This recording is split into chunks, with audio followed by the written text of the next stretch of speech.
بسم اللہ الرحمن الرحیم۔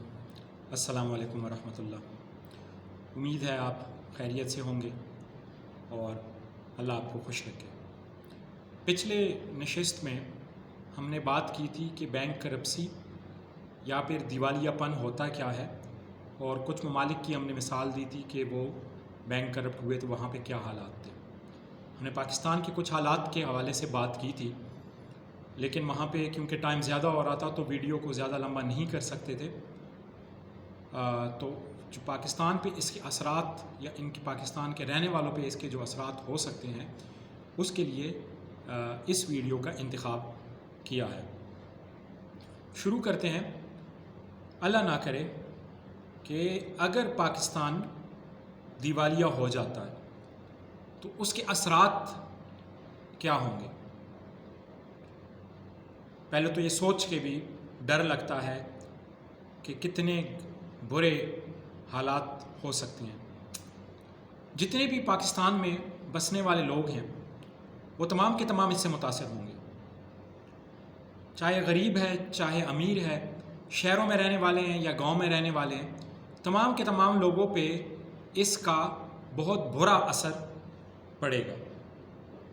سب سے پہلے بات کرتے ہیں کہ کون سے شعبے بہت زیادہ متاثر ہوں گے۔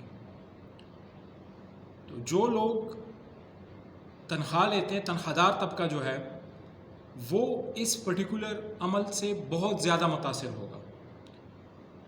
اگر پاکستان ڈیفالٹ کر جاتا ہے، ہم اپنے پیسے دینے کے قابل نہیں ہوتے جو ہم نے لون لیے ہوئے اس پہ، تو کیا ہوگا کہ ہماری پوری دنیا میں ریپوٹیشن کافی خراب ہو جائے گی۔ وہ ممالک جو ہمیں اشیاء جن سے ہم امپورٹ کرتے ہیں، چاہے وہ آئل اینڈ گیس ہے، چاہے وہ خوراک کی چیزیں ہیں، چاہے وہ مشینری ہے، کیمیکلز ہیں، یا اور بہت سی چیزیں ہیں جس میں ادویات، اور آپ کی ابھی جو کورونا کی وبا گزری ہے جس میں ہمیں ویکسین پوری دنیا سے درآمد کرنی پڑی، تو وہ ہمارا ٹرسٹ جو ہے وہ ختم ہو جائے گا اور کوئی بندہ ہمیں کوئی چیز امپورٹ کرنے کی پرمیشن نہیں دے گا، یا اس کی کنڈیشنز بہت سخت لگا دے گا، جو کہ اگر ہم اپنے لوگوں کو پھر پرووائڈ کریں تو وہ کافی سخت ہوں گے۔ ہمارے ملک میں جو سب سے بڑا مسئلہ آئے گا وہ آئے گا پیٹرول کے حوالے سے۔ ہم اپنے 85% پیٹرولیم اشیاء جو ہے وہ باہر سے امپورٹ کرتے ہیں۔ اس میں سعودی عربیہ ہے، قطر ہے، ایران ہے، ان ممالک سے ہم اپنی زیادہ تر پیٹرولیم کی مصنوعات جو ہے وہ درآمد کرتے ہیں، امپورٹ کرتے ہیں۔ اگر ہمیں یہ اشیاء ملنا بند ہو جائے تو اس کا آپ تصور کریں کہ جو ہماری ٹریفک چل رہی ہے وہ تمام کی تمام بند ہو جائے گی۔ آپ کی رسد اور طلب کا جو فرق ہے بہت زیادہ بڑھ جائے گا۔ کارخانوں سے اور گوداموں سے مال دکانوں تک پہنچنا اور پھر دکانوں سے لوگوں تک پہنچنا وہ عملاً بند ہو جائے گا۔ اس کے علاوہ ہمارے ملک میں جو بجلی بنتی ہے اس کا 60% ہمارے امپورٹڈ آئل اور گیس، اور اس کے ساتھ ساتھ ابھی ہم نے کوئلے پہ بھی، اور وہ بھی امپورٹڈ کوئلے پہ بجلی بنا رہے ہیں۔ تو اگر ہمارے پاس یہ چیزیں نہیں ہوگی اور 60% بجلی کو آپ اپنے سسٹم سے نکال لیں، تو اس کا اندازہ آپ لگا لیں کہ ابھی جو ہم لوڈ شیڈنگ ہمارے پاس ہو رہی ہے، 2 گھنٹے یا 4 گھنٹے کی لوڈ شیڈنگ ہوتی ہے، اس کا دورانیہ آپ کا 16 سے 18 گھنٹے تک بڑھ سکتا ہے یا بڑھ جائے گا۔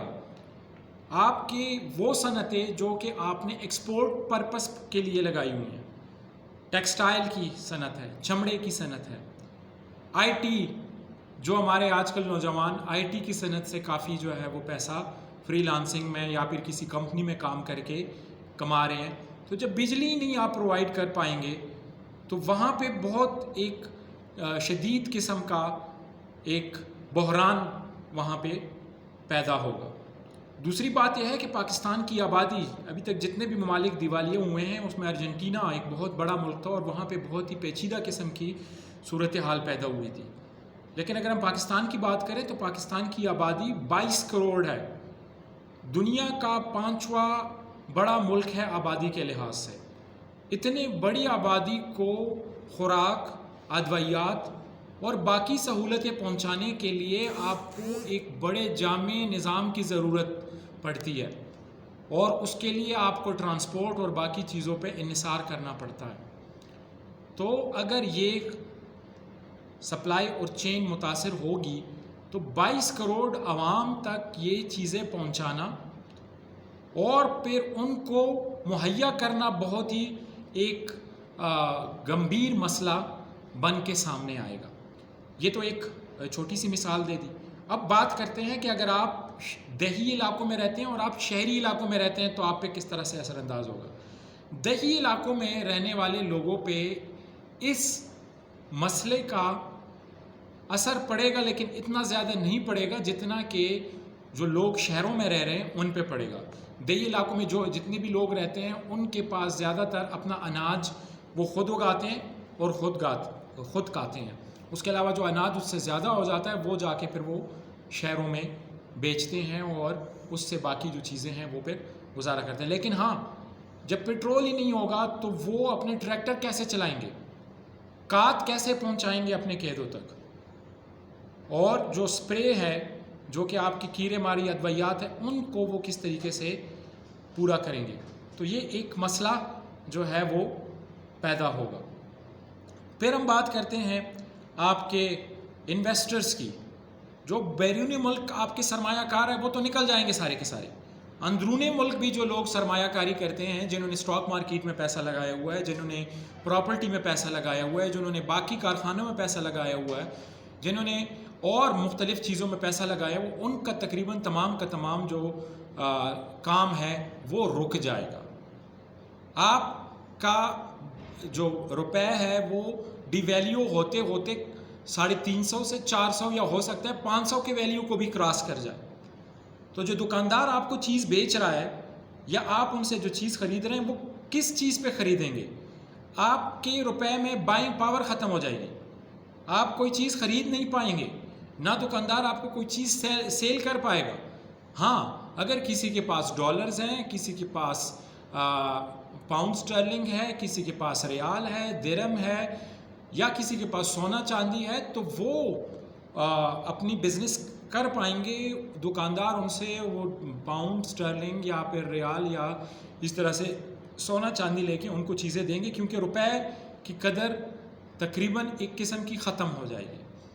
تو یہ ایک بڑی گمبھیر صورتحال ہوگی، ایک بہت ہی ڈراؤنا خواب ہوگا۔ اللہ ہمیں اس پرٹیکولر جو سینیریو جو آپ کو ایکسپلین کر رہا ہوں اس سے بچائے۔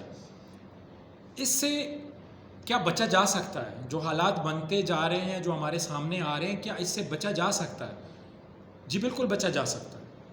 ہمارے ملک میں اللہ نے بہت زیادہ جو ہے وہ محنتی لوگ، ہم سارے بہت محنتی ہیں۔ پاکستانی دنیا میں جہاں پہ بھی جاتے ہیں وہ بہت محنت سے کام کرتے ہیں، پوری دنیا میں ان کی بہت قدر ہے۔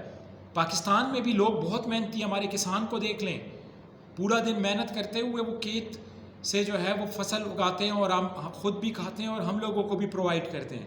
اس طرح سے ہمارے مزدوروں کو دیکھ لیں، اس طرح سے ہمارے انجینئرز اور ڈاکٹرز کو دیکھ لیں، اس طرح سے ہمارے ٹیچرز کو دیکھ لیں، اس طرح سے ہمارے باقی جو فوجی ہیں ان کو دیکھ لیں۔ کافی بہت محنتی اور بہت قابل لوگ ہیں ہمارے نوجوان محنت کر کے آئی ٹی کے شعبے میں $3.5 ارب تک اپنی مصنوعات کو برآمد کرنے کے قابل ہو گئے ہیں، اور یہ مزید بھی بڑھا سکتے ہیں اگر گورنمنٹ ان کو فیسیلیٹیٹ کرے۔ ابھی بھی بہت کچھ کرنے کی ضرورت ہے، بہت کچھ کر سکتے ہیں۔ سب سے پہلے شاہ خرچیاں جو ہیں وہ کم کرنی پڑے گی۔